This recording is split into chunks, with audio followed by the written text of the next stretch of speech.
E aí, povo santo, povo abençoado, Deus abençoe a sua vida, o seu dia, tudo aquilo que você faz. Este aqui é o canal Equilíbrio Santo e eu sou a Luan para mais um vídeo do nosso canal, um vídeo que é um pouco polêmico, né? Vai começar aqui uma nova série onde eu vou falar sobre a política e como um cristão católico, né, deve se comportar diante de tantos desafios que nós temos. E ano de eleição, né, e a última eleição eu fiquei muito preocupado de tantas coisas que aconteceram, né, as pessoas ficaram mesmo meio que doentes, famílias que foram divididas por conta de políticos, de rivalidades políticas. E essa série aqui vai ser mais para a gente refletir e ver algumas questões sobre a nossa fé católica e como que a gente temos que nos portar diante deste ano de eleição, mas não só desse ano de eleição, mas também toda e qualquer postura política que um católico, que um cristão de verdade tem que ter. E hoje em dia tem gente que troca de religião, mas não troca de político. Critica pecado, menos quando é do lado que ele apoia. Defende valores, menos quando o político dele favorito erra. E isso, gente, é perigoso, porque o católico não pode ter político de estimação. É interessante isso que eu acabei de falar aqui, né? Porque nós muitas vezes criticamos o outro lado, né? Hoje nós temos essa dualidade, esquerda ou direita. E eu gostaria de fazer mais para frente o vídeo falando se um cristão católico pode ser de esquerda ou se um cristão católico pode ser de direita. Se você quiser, né? Escreve aqui embaixo, eu quero esses vídeos aí. Mas antes, deixa aqui o seu like, se inscreve no nosso canal, compartilha esse vídeo para que essa mensagem possa chegar a muito mais pessoas, tá bom? Se inscreve no canal, estamos com a meta de chegar a 1000 inscritos, irmãos. 1000 inscritos, estamos quase lá. Chegando a 1000 inscritos, eu tenho aí uma surpresa para vocês, né? Que eu estou preparando já desde o ano passado. Então, vamos ajudar a gente a chegar a 1000 inscritos, tá bom? Então, nesse vídeo eu quero mostrar para você porque isso não é só um erro político, mas um problema espiritual, segundo a doutrina da igreja, e o catecismo e os papas, como que a igreja se posiciona com isso, em relação a isso, né? Nós colocamos os políticos num pedestal e achamos que eles são oniscientes, onipresentes, que eles não erram, mas erram, e às vezes vai muito o contrário daquilo que a gente acredita, daquilo que é a nossa fé. E a igreja não manda o católico ser alienado da política, pelo contrário, olha o que o catecismo vai dizer: a participação na vida política é um dever moral, porque buscamos o bem comum. Então vai dizer o catecismo lá que a participação é o dever a ser cumprido por todos que gozam da liberdade. Então, o ponto é esse, só que é uma participação. Outra coisa é ser fanático, né, por um político, por um partido, por um grupo de pessoas. Quando você passa a justificar tudo que um político faz, quando você fecha os olhos para os erros graves, quando você odeia mais o outro do que ama a verdade, você já não está vivendo a fé, está vivendo uma ideologia. Então, nós somos chamados a viver uma fé convicta, uma fé verdadeira e não uma ideologia. Nós temos que ter muito cuidado em relação a isso. Nós fechamos os erros para erros graves. Então, quando eu estava preparando esse momento aqui, já me lembrei de alguns casos, um caso atual, um caso do Banco Mafra, que você vai ver tanto direita quanto esquerda envolvida, até igrejas, né, que parece que está envolvido aí, e as pessoas ainda tomando um lado de político A ou político B, né? Se alguém roubou, se alguém fez algo de errado, né, que tem que ser punido socialmente, tem que ser punido, se tem que ser preso, tem que ser preso. Não importa se é a política que eu gosto ou a política que eu não gosto, né? Então, a Bíblia, ela vai falar sobre a idolatria, que não é só adorar uma estátua. A idolatria é colocar qualquer realidade criada no lugar de Deus. Quando eu coloco qualquer realidade criada no lugar de Deus. Então a idolatria não se refere apenas a falsos cultos, paganismos, né? Ela permanece uma tentação constante à fé. Então o que isso significa? Quando o político vira intocável, né? Quando ele nunca erra, quando ele sempre tem razão, mesmo quando ele fala besteira, mesmo quando suas atitudes, né, econômicas, políticas é besteira, você concorda com ele. Isso já não é política. Isso é idolatria. E a Igreja Católica Apostólica Romana, né, e eu espero também que as igrejas também protestantes, né, eu falo em nome da Igreja Católica, o Papa Leão XIV falou esses dias que a nossa igreja é apartidária, ela não se identifica com partidos, não se identifica com partidos.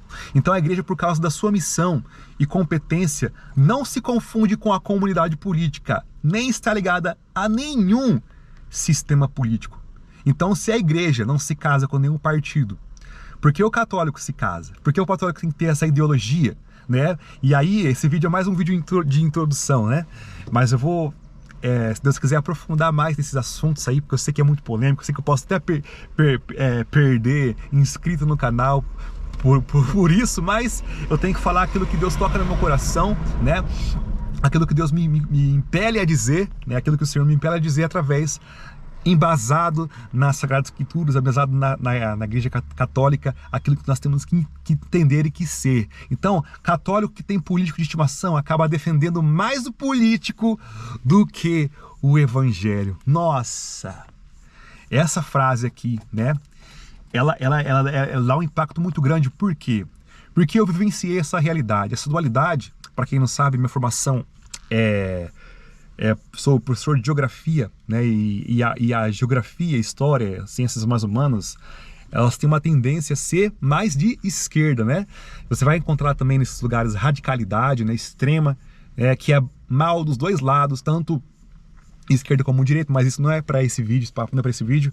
Mas ali eu consegui ver pessoas defendendo, né, políticos, partidos, ideologias, né? E às vezes até cristãos que defendem muito mais, né, a verdade do político do que o evangelho, né? E só para citar aqui a questão, por exemplo, quando ofende um mandamento de Deus, aí, meus irmãos, aí, meu irmão, o político está errado, quem está apoiando está errado, pode ser de esquerda, de direita, de centro, de dianteira, não sei, mas está errado. Nós temos que defender o evangelho, a verdade do evangelho acima de todo e qualquer político. E quando o evangelho nos fala para nós, a palavra de Deus, o mandamento de Deus fala para nós não matarmos, isso se refere ao aborto, a questão do aborto, que nós somos contra, e também a questão, o aborto e a pena de morte. Então, eu via nitidamente pessoas ali, quando eu estudava, né, quando tinha uma discussão muito forte em relação ao aborto, né, pessoas que aprovavam aborto em certos casos, uma coisa assim, ou não, a mulher que escolhe, mas nós somos contra qualquer tipo, né, porque nós entendemos que a vida quem dá é Deus, independente de como foi feita essa vida, né, se foi um ato de violência ou não, nós defendemos em todas as circunstâncias. E também a questão da pena de morte, que aí um lado esquerdo defende a mulher ter decisão sobre o seu corpo, sobre a vida que está no seu corpo, e o outro lado defende a pena de morte para alguém, né, que fez algum crime, né, e ela tem o direito também de assassinar essa pessoa. Mas quando é assunto de política, né, quando a política está ali, né, há essa idolatria, você vê os dois lados distorcendo as suas ideias, porque eu convivi com pessoas extremistas da esquerda que eram contra a pena de morte, mas que defendiam a morte, por exemplo, dos milionários que tinham que ser assassinados. Olha só que coisa horrível, né? E também, do outro lado, pessoas que eram de direita, mas que defendiam o aborto porque tal pessoa falou, né? Porque questão de saúde pública, pessoal não sei do que. Então você vê essa questão assim, essa dualidade, porque as pessoas estão tendo políticos, partidos de estimação, mas nós somos chamados a defender o evangelho. Defender o evangelho, independente de qual partido seja. É isso que a igreja nos pede. Nós temos que ser de Cristo e não de qualquer um outro partido aí, de qualquer outra pessoa. Temos que defender o evangelho, a verdade que vem dele. Doa a quem doer, e até em nós mesmos, né, que a gente tem que corrigir a nossa vida muito mais do que os outros, né? Começar com o nosso testemunho. Então, o que os papas ensinam? Olha só, Papa Bento XVI, ele fala que a verdade está acima da ideologia. Ele vai dizer que o maior perigo do nosso tempo é a ditadura do relativismo. Então, quando a verdade muda conforme o lado político, você não está mais buscando o bem comum, está defendendo um time. Olha só, defendendo um time, né? Dizem que política, futebol e religião não se discute. Mas nós temos que entender que há uma verdade, né? E quando eu defendo um político, eu defendo um time. Mesmo eles estando errado, né? Você sabe que eu sou vascaíno, né? E às vezes meu time, às vezes não, na maior parte das vezes nós somos muito ruins, né? Por conta de estruturas, jogadores. E a gente tem que falar o que precisa ter se mudado. Não posso defender, não, mas aí tem chance de ser campeão, assim, não. Mas se não arrumar a casa, não adianta, porque tem que ser bom de verdade.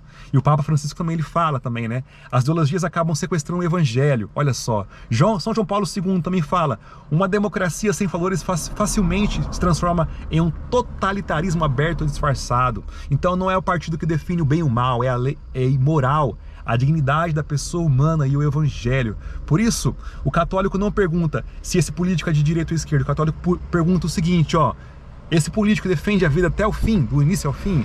Respeita a dignidade da família? Promove o bem comum ou só quer o próprio poder? Então, são muitas coisas. Se ele está aberto à verdade ou é só um discurso, né? Será que é uma pessoa que se abre à corrupção? Cumpre os mandamentos, apoia alguma coisa que está contrária a isso? E a autoridade só é legítima quando busca o bem comum. Porque tem muitos políticos aí que só no discurso, né, fala de bem comum, mas na prática, quando você vê nos projetos, naquilo que ele fala, naquilo que ele faz, não tem nada a ver com a coerência que ele fala. Então, talvez você precise se perguntar hoje: eu defendo valores ou pessoas? Eu sigo o evangelho ou um projeto de poder? Eu rezo mais pelo meu político favorito ou pela conversão do Brasil? Então, católico não é militante de partido, católico é discípulo de Cristo. Meus irmãos, então esse foi um vídeo inaugural aí dessa série polêmica, mas eu sinto no meu coração que eu tenho que fazer. Se você gostou, deixa aqui o seu comentário, né? Dê aí suas ideias sobre esses temas ou sobre outros temas, né? Mas eu vou ficando por aqui. Um abração para você, abraço povo santo de Deus, até a próxima e tchau, Deus abençoe!